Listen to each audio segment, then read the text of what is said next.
Friends, so இப்போ பார்க்க போகிறது வந்து தம் பிரியாணி எப்படி செய்கிறதுன்னு பார்க்க போகிறோம். ஃபர்ஸ்ட் அதுக்கு தேவையான பொருட்கள் பார்த்துக்கலாம்.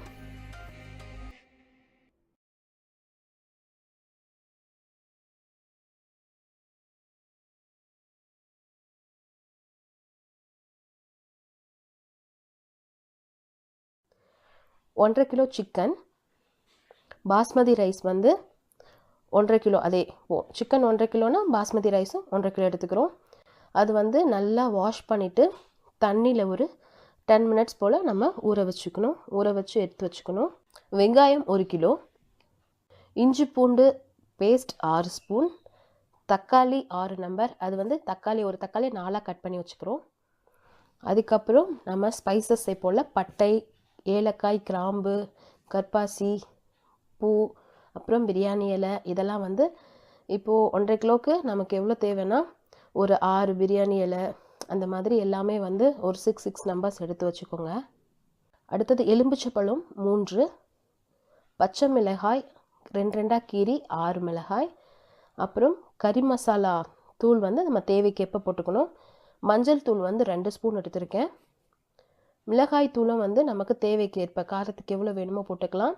கொத்தமல்லி 1 கப், புதினா 1 கப், தயிர் வந்து 250 கிராம் எடுத்துக்கிறோம். ஃபர்ஸ்ட் என்ன ப்ராசஸ்னால், நம்ம சிக்கன் நம்ம நல்லா வாஷ் பண்ணி வச்சுருக்கோம்ல, அந்த சிக்கனில் அந்த 250 கிராம் தயிர் சொன்னேன்ல, அந்த தயிரை உள்ளே ஊற்றி நல்லா மிக்ஸ் பண்ணிவிட்டு ஒரு 1/2 hour வந்து அந்த தயிர்லேயே அந்த சிக்கன் நல்லா ஊற விட்டுறணும். இப்படி ஊறுறதுனால என்னென்னா நமக்கு நல்லா சாஃப்டாக கறி வெந்திருக்கும். இப்போது ஒரு பாத்திரம் வச்சுக்கோங்க, அதுக்கு தேவையான எண்ணெய் ஊற்றிக்கோங்க. எண்ணெய் நல்லா சூடானதும் நம்ம எடுத்து வச்சுருக்க ஸ்பைசஸை போட்டுக்கிறோம். அது கொஞ்சம் நல்லா எண்ணெயில் ரோஸ்ட் ஆன பிறகு எடுத்து வச்சுருக்க வெங்காயத்தை நீல வாக்கில் கட் பண்ணிக்கோங்க. அதையும் போட்டு நல்லா எண்ணெயில் வதங்க விடுங்க.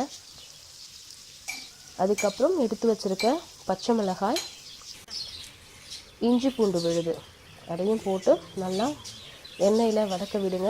அந்த பச்சை வாசனை போகிற அளவுக்கு நல்லா வதங்கட்டும். நல்லா வதங்கின பிறகு எடுத்து வச்சுருக்க தக்காளி, புதினா இலை, மல்லி இலை எல்லாத்தையுமே உள்ளே ஒன்றா போட்டுருங்க. போட்டுட்டு அந்த தக்காளி ஓரளவுக்கு வெந்த பிறகு எடுத்து வச்சுருக்க மிளகாய் தூள், மஞ்சள் தூள், கறி மசாலா தூள் எல்லாத்தையுமே ஒன்றா போட்டு அந்த எண்ணெயிலே நல்லா வதங்க விடுங்க. வெங்காய தக்காளி கூடலாம் அதுவும் பச்சை வாசனை போன பிறகு நம்ம எடுத்து வச்சுருக்க சிக்கனில் வந்து நம்ம தயிர்லாம் போட்டு ஊற வச்சுருக்கோம்ல, அந்த சிக்கனை உள்ளே போட்டு மிக்ஸ் பண்ணிடுங்க.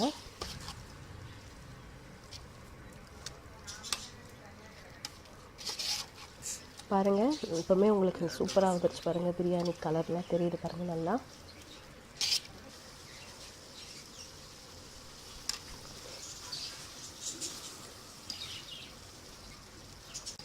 இந்த ஸ்டேஜில் வந்து அதான் ஒரு டம்ளர் அரிசி அப்படின்னா நம்ம 2 டம்ளர் தண்ணி ஊற்றிக்கணும். ஸோ அந்த கணக்கில் நீங்கள் எவ்வளோ டம்ளர் எடுக்கிறீங்களோ அதுக்கேற்றாப்புல டபுளாக தண்ணி ஊற்றிக்கோங்க. தண்ணி ஊற்றி நல்லா கொதித்ததுக்கு பிறகு உப்பு, இந்த டிஷ்ஷுக்கு நமக்கு எவ்வளோ உப்பு தேவையோ அந்த உப்பை போட்டுருங்க. இப்படி கொதிக்குது பாருங்கள். இந்த மாதிரி கொதித்த உடனே நம்ம எடுத்து வச்சுருக்க அரிசியை போட்டுருங்க. அரிசி போட்ட பிறகு ரொம்ப கிண்டக்கூடாது.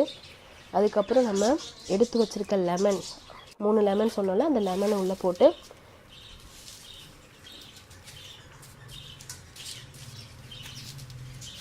கொஞ்சம் நெய் மேலே வந்து ஒரு 4-5 ஸ்பூன் நெய் மேலே அப்படியே விட்டுட்டு, இப்போது நம்ம கீழே இருக்க நெருப்பை எடுத்துட்டு மேலே மூடி வச்சு கீழே இருந்து எரிஞ்ச அந்த கட்டையெல்லாம் வந்து நம்ம தூக்கி மேலே போட்டுட்டு ஒரு 10 நிமிஷம் அப்படியே விட்டுருங்க. நம்ம இந்த மேலே தம் போடும்போது கீழே வந்து எல்லா நெருப்பும் எடுத்துடணும், கீழே ஒரு நெருப்பும் இருக்கக்கூடாது. பாருங்கள், தம் பிரியாணி ரெடி ஆயிடுச்சு. எப்படி உதிரியாக சூப்பராக இருக்குது பாருங்கள். கண்டிப்பாக நீங்கள் வீட்டில் ட்ரை பண்ணி பாருங்கள். இது ரொம்ப டேஸ்ட்டாக இருக்கும். ப்ளஸ் கடையிலலாம் வாங்கினீங்கன்னா 1500-600 போல் போயிடும் நமக்கு. ஸோ இது நமக்கு சீப் அண்ட் பெஸ்ட், வீட்லேயே ஈஸியாக செஞ்சு முடிச்சிடலாம். ஹெல்த்தியாகவும் இருக்கும் நம்மளே செய்கிறதுனால. கண்டிப்பாக வீட்டில் ட்ரை பண்ணி பாருங்கள், எங்களுக்கு கமெண்ட் பண்ணுங்கள். தேங்க்ஸ் ஃபார் வாட்சிங். இது வரைக்கும் ஜெசி சேனலை சப்ஸ்கிரைப் பண்ணலன்னா சப்ஸ்கிரைப் பண்ணுங்கள். கூடவே இருக்கிற பெல் ஐக்கானை ப்ரெஸ் பண்ணுங்கள். எங்களுடைய ஒவ்வொரு வீடியோஸையும் நீங்கள் மிஸ் பண்ணாமல் பார்க்கலாம். தேங்க்யூ.